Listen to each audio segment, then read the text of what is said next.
First up this evening, a series of meetings as the country sets up for mock drills to prepare civilian defense in the eventuality of a military or a terrorist attack. I must also update that there's a NOTAM or a notice to airmen that has been issued. The drills will be held across several civil defense districts and highly sensitive locations across the country. The Union Home Secretary has had meetings with the top brass of the state police forces and bureaucracy to brief about the drills in Bengaluru. Several highly sensitive defense and science installations, as we know, including DRDO and ISRO, the Pahalgam nuclear power plant near Chennai, and several hydroelectric and thermal plants across South India in the list of those sensitive installations. The measures to be taken during the mock drills include operationalization of air raid warning systems, training civilians on civil defense aspects to protect themselves in the event of a quote-unquote hostile attack, blackouts, etc. Karnataka's Director General for Fire Safety spoke with my colleague Deepak Bupanna about the preparations. Listen in. A very key meeting took place here in Bengaluru. It was chaired, of course, by the Director General for Fire and Emergency Services and also for Civil Defence, the Director as well. Mr. Prashant Kumar Thakur is joining us. Sir, you just had a meeting with the MHA. Also, your officers from the state of Karnataka were here. Could you just tell us what was told to you by the MHA in terms of protocols to be followed? When are the mock drills going to begin in Karnataka, and which are the areas where it's going to start? Right. The objective of today's video conference with all the states with the Ministry of Home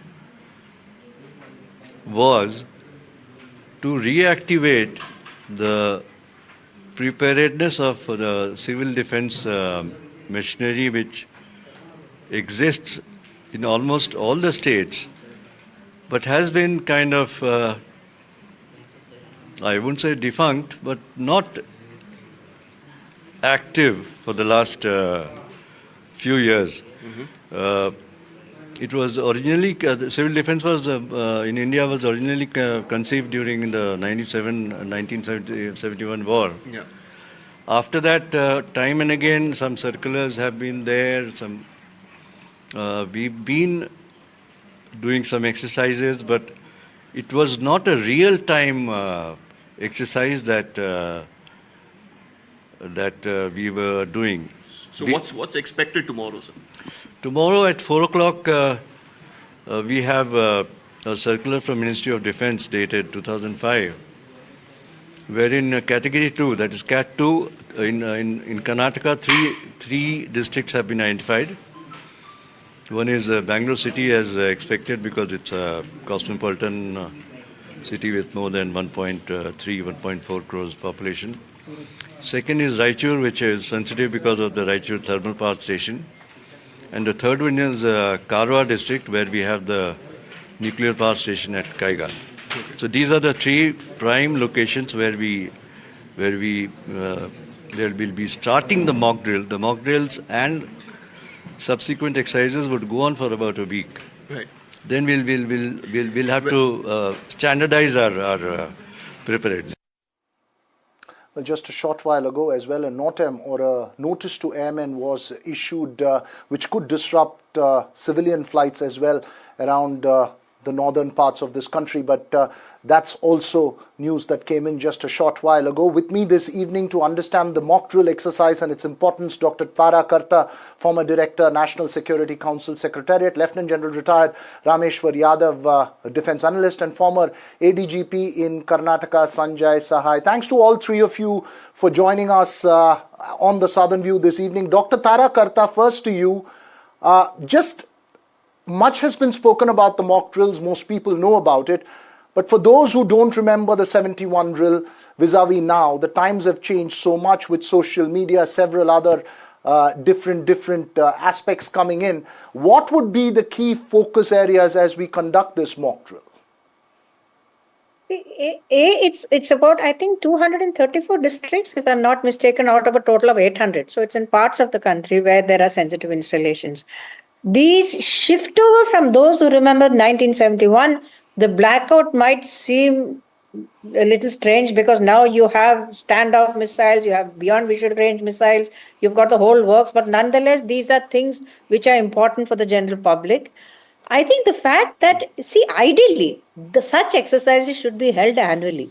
Because this whole civil defense exercise in 2010, we had added disaster management to this. That was also part of the whole exercise in bringing in the students, bringing in the NCC, bringing in the NSS, bringing in other voluntary organizations together to know sort of a disciplined reaction to a crisis, not to raise panic. So this is a very good measure that they're doing, that in the sense that you have to understand the whole country. It's a countrywide kind of an effort to show that when there is a crisis, we have to stand together, we have to be disciplined. And I think, well, separately, I think discipline is something a lot of us, a lot the younger generation really needs to know how country comes first. So it's a good exercise overall. But in terms Right. of situation, it is that, well, we are ready for anything. Right. You're making a very, very important point. This needs to be an annual exercise instead of once in a while to put the country first. You're saying, General Yadav, your thoughts and specific focus areas that you think would be very important for somebody who's not just participating but also conducting this exercise for the first time. Okay, I'll just give you a bigger picture. You see, in modern times, when a nation goes to war, it is not only the armed forces, entire nation goes to the war. You have seen in Ukraine, you have seen in what is happening in Israel and other areas. So therefore, every person is involved. Moreover, when we are talking of 1971 and now 2002-5, the battlefield environment has changed. Now you see with Pakistan and India, both are nuclear states, number one. Number two, there are missiles. The reach and lethality is very high. Pakistan has got Gauri series and Shine series, and they have got Abdali series. So they have a reach of 2,000 to 2,500 kilometers. That means the major part of a country can be covered by them. Earlier, during 1971, it was only probably the air raids that we were worried about, and the normal civil population was not really impacted. Now everyone is impacted, and we are fighting a hybrid war. And a hybrid war consists of economic measures, diplomatic measures, political measures, and the military measures. And in this, the military is the last option that we have as on date. And here you are seeing how it is unfolding in our country here. So therefore, the entire country, the vast span is under threat as of now. Therefore, we have to prepare our civil population to rise and also know how to save themselves. That is number one. And second thing is, we have strategic installations spread all over the geographical spread of the country. So we have to protect those. Then we have to go through camouflage drills. We have to go through blackout drills, and more than anything else, how to secure yourself in case of a air raid or a missile threat. I'll also inject another point. Earlier, the two armies, when they fought in a definite, defined geographical space. That is not the case as of now. Moreover, the threshold of using high caliber weapons like Israel has come down drastically. Right. You see in Israel and Hamas, every day they are firing, and earlier people are not targeting the civilian target. Now, as of now, the civilian targets cannot be ruled out. So therefore, we have to prepare for it. Accordingly, looking at the ranges of these missiles and the threat perception, we have categorized all these areas into three categories. Category one are the strategic objectives, and these are our nuclear installations. These are the dams and the barrages that we have, which can be flooded or they can deny the water to us. And moreover, all our ports, all our railway stations, our air bases, and civilian airports, which are important for the logistic sustenance of war effort. They are all strategic areas that we have. Other than the tactical battlefield, you have ammunition dumps, communication centers, troop concentrations, which are the targets. So we have to take care of this. And wherever these are, there is a civilian population all around. So we have the civilian population is bound to get impacted. So we have to train them. So exercise what we are going to do tomorrow is primarily to the national preparedness for the incoming threats that we have in the present day environment. Absolutely, that's understood. General, thanks very much. It's completely. You've given an overall comprehensive picture. Sanjay Sahai, from the point of view of the police force, and I don't ask this in jest because there are several officers who've come out post the 90s who must be the ones in charge of conducting drills of this nature. About sensitizing them and preparing them for the force itself, would they have an idea about it? And in terms of real practical challenges, in terms of conducting a drill of this nature in, let's say, a Bengaluru or other places, what would those be? First and foremost, we need to get into the fact that Civil Defence Rules 1968, whether they are up to dated or it will basically get into the test of time and come out unscathed. So that is the most important thing, because we are running with the rules which was in 1968. Post 71, I don't think anybody has got into it in a serious manner. To best of my understanding, I put around 31, 32 years in the police. Civil defense was primarily a very archaic sort of an organization, and people had forgotten about it, and it had become an adjunct of the fire force and home guards and things of that nature. Now, that being the case, we have to bring it to a level which should be commensurate enough to take the current situation. What are we trying to do? What we are trying to do is that there is a civilian component of a war.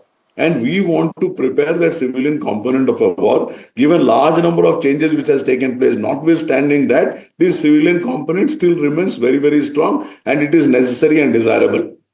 So first and foremost is, I think there is a very serious training which is required for all those people, even at the highest echelons of police power, because they have not gone through this exercise. They have just not gone through this. That's the reality of life.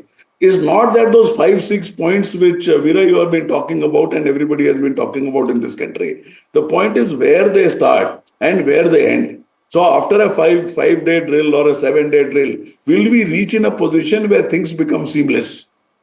That is very, very important. And General was talking about hybrid warfare. Now, hybrid warfare, he missed out on the cyber war. There are 3 things which are very, very critical and which impact the civilian population in a manner it did not impact in 1971. So first is drone. So drones bring the battle to your doorstep. So that is first, and that is most challenging. And in the Russian-Ukraine war, I think on a regular basis, drones have done a level of service to Ukraine, supported by Israel and things of that. And those drones have been very, very effective, and they have been able to withstand what the Russians have been trying to do. So this is the drone part. Next, we come to the critical infrastructure. We are talking about camouflaging. We are talking about complete darkness, blackout exercise, and things of that nature. Behind every critical infrastructure, there is something what we call as a critical information infrastructure. It's basically the system on which the critical infrastructure runs. So if there is a physical attack, you can make out. But if it is a cyber attack, you will not be able to make out. It might also happen that the poison water systems, they get into air traffic systems and a variety of other things. This annual mandate of civil defense drills, either it has not happened or it has happened on paper. So that is where we stand. Absolutely. I think it is time that we get into it in a serious manner, take around week time, and get into a very serious, which is pretty much why I think training. Dr. Tara Karta at the start was saying that this should happen on a yearly basis so that it's not a one in and off exercise, something that keeps us updated. Running really short of time, but Dr. Tara, the last point to you, in terms of, the information warfare on that side, the social media on the other side, I mean, key challenges in terms of preparing for a civil defense situation for the future, what would that be to keep in mind as we go the next 5-6 days? Oh, that's a difficult question. But I would agree with I would go further with the issue of disciplining your forces. You also need to bring in the medical lot. I mean, the critical infrastructure has a separate, sort of a whole drill in terms of protection that is already there. So we are talking of the people. Like we said, the war, it comes to the people on the ground. And so far, other than, well, I'm sorry to say armchair warriors, people have not realized that this war could come to your doorstep.